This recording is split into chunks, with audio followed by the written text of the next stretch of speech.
friend of mine for years now. We're here to have a conversation today about the differences between a mentor and a coach. I am Kathryn Young, a life coach, personal and professional development coach to be exact. And as you may or may not know, there are many different types of coaches with different specialties. I actually work both with personal and professional concerns, and over the course of the next forever, we will tackle on different topics so that you can have a little bit more information.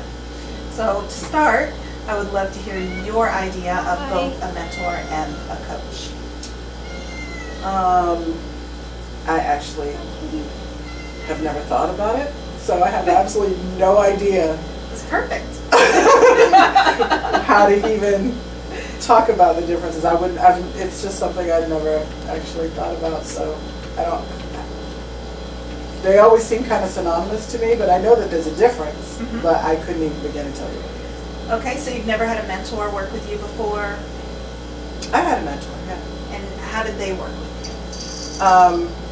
He basically, oh my God, he's amazing. He basically just kind of, I was working for this company, and I was working as a recruiter, and it was something that I never wanted to do. Never wanted to be a recruiter. It was not anything that appealed to me at all. However, my supervisor had been a recruiter since the days when it was called headhunting, and he knew every trick in the book. He was just amazing. So, he worked with me, showing me all the little tips and tricks, and he took a personal interest in my development as a recruiter. He found something in me that he thought was, my strength. And he's like, you're a closer. For some reason, you're able to get people to sign when nobody else can. So, that's what you do. That's your strength. Let's play up to that. I'll do all the initial talking and everything, but when it comes time to get them to sign their offer letter, or it's time to get the hiring manager to go ahead and pick someone, you're the person who needs to do that. And so, okay. But I did get really good at it, but, he took a personal interest in me and my development in becoming a recruiter. And he was the only reason why I was willing to be a recruiter. Once he passed away. Once he passed away, I was like, this is not a job I ever want to do. Right. And, I thought about it for a minute just as an homage to continue with it, but my heart just wasn't in it. Sure. It was just because of his basically dragging me kicking and screaming through it that I did it. And became very good at it, actually, very successful at it for a while. So that's a perfect example of a mentor, really. If you Google it, you'll probably get a few different definitions, but basically it is someone who takes you on the same path they had through their success to help you have the same success on their path. Gotcha. And they do pretty much pigeonhole people and build on those strengths, and that's your path. A coach is a little bit different in that we rarely give advice. We typically ask questions, and we take you through those questions down your own path to success. So whereas a mentor is absolutely 100%, in my estimation, invested in your outcome, your success outcome, and how you get there, a coach is more invested in your journey, your self-exploration, and of course, to a degree, making sure that you have a success, but as it is defined by you, not defined by me. Does that make sense? That makes perfect sense. So a lot of people do have success working with a mentor. If you say to me that I want to be a lawyer, it's all I want to be. I want to be a lawyer, and I want to do it just the way Johnny Cochran did. Then you're going to have to find somebody to mentor you through his path, the way he did it, going through his school.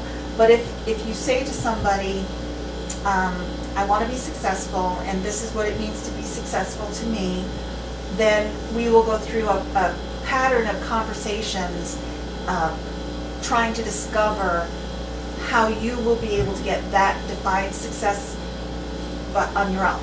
Right. With your own criteria and your own path, and maybe it's going to college, maybe it's going to a trade school, maybe it's getting a series of certifications, but it's not necessarily the same thing for everyone. You may have the desire to be the best executive assistant in the world, Right. and maybe my daughter also wants to be the best executive assistant in the world, but you'll take two different paths there. You'll still both be just as successful, Right. but you may not take the exact same path. steps. Right. Does that make sense? That makes sense. If you had a choice today, would you prefer to work with a mentor or a coach? Well, it would depend on what I was trying to achieve at the moment. If I'm trying to do something a little more generalized, I would probably go with a coach. If I had a very narrow point of focus, then I would probably go with a mentor. It just kind of depends on what I wanted to achieve and why. I know that a lot of times in certain lifestyle communities, when there is a training going on, it's more conducive to have a mentor as opposed to a coach, in my opinion. Explain that. For instance, in the BDSM community, a lot of times you get a lot of people who want to be DOMs, but have no real realm of experience or sphere of focus other than the movies that have come out, a couple of books they might have read. Right. And they totally do not get it because that is not a complete, that's a small, very, very small cross-section of the lifestyle that doesn't really explain the entire thing. Right. So, in my opinion, someone who's getting started, who that lifestyle they're interested in, they need to work with someone a little more closely to understand the lifestyle, to understand all the aspects of the lifestyle, to understand what it does to your own psyche as well as the psyche of the person you're involved with. Those things that you need to take into consideration. A coach is not enough, in my opinion, for that sometimes. Now, if you've done all the research and you just need to know where to go to get started, that might be a coach thing. But if you have not done all the research, if you don't know everything, then having someone to kind of hand walk you through it is probably a little bit better. So I would disagree in that I think both. If you're going to go with a coach, then you should have both, because in my experience, every BDSM relationship looks different. Absolutely. So there is no way that you can say that a coach wouldn't be able to still tell a new person in the lifestyle what the red flags are to look for, because they're similar to red flags you would look for in any abusive relationship. Right. But if you're looking to have a particular discipline in a BDSM relationship, so for instance, I wish that I could remember the exact name for it, and maybe you do. Remember that a long time ago there were these series of books that were fantasy books, but they talked about the master-slave relationship and the very, very narrow rules of what that relationship would look like, and it's a certain discipline. And I wish I could think about what the name of it was. I don't. I think I know what you're talking about, but I'm not 100%. Yeah, there's a famous author who had a series of books related to it. Is it Korean? Yes, Korean. Thank you. You're very smart. So why we have her here. So if you wanted to know exactly how to follow that particular part, that sect of the lifestyle, then a mentor would be absolutely essential, because you would have to have someone who was very well versed in that area. Gotcha. But if you want to explore it as a general new experience, having a coach who's willing to help you guide you towards different researches and talk about the different ways in which you explore the experiences and all of that, a coach can certainly help you with those. Once you've narrowed down what type of what area you want to focus on, then yes, you need a mentor. You need someone who has been in the lifestyle in that role for a number of years, who is safe, sane, and appropriate. Sane is the, Yeah, I know, everybody, Operative word. I use still sane, I still say no, sane. that's the most important word in Right, that. yeah, Because some people just, this is a tangent, but some people get off on the whole power trip of it. of course. And so that may not be the best person to train you Well, and then that's a red and to flag. mentor you. Right. But that's a red flag. Right. Somebody who isn't able to stay within the confines of sanity, really, that is a red flag. They're using the lifestyle to hurt people instead of right. respect the lifestyle. Right. And that is true of any alternative lifestyle. Any. Just for people Or tuning any- in for any- the first time, I respect all lifestyles. So if that's a concern for you, please just understand that from me. Yeah, I was going to say that not just alternative lifestyle, any relationship, any, whether it's a platonic relationship Right. or a romantic relationship or an alternative lifestyle relationship, all of those, Right. those things come into play. But abusive people, there are a section of abusive people who will use alternative lifestyles to perpetuate their abuse. That is true. That is true. So you do have to be careful. That is true. But coaches also can help people with life skills. They can help people with job searches. They can help people with goal setting and planning. I love planning. Planning is my favorite thing because if you don't have a plan, you can't be successful, really. I mean, and that's one of the reasons that I don't like New Year's resolutions, because we all have these grandiose ideas and New Year's is it.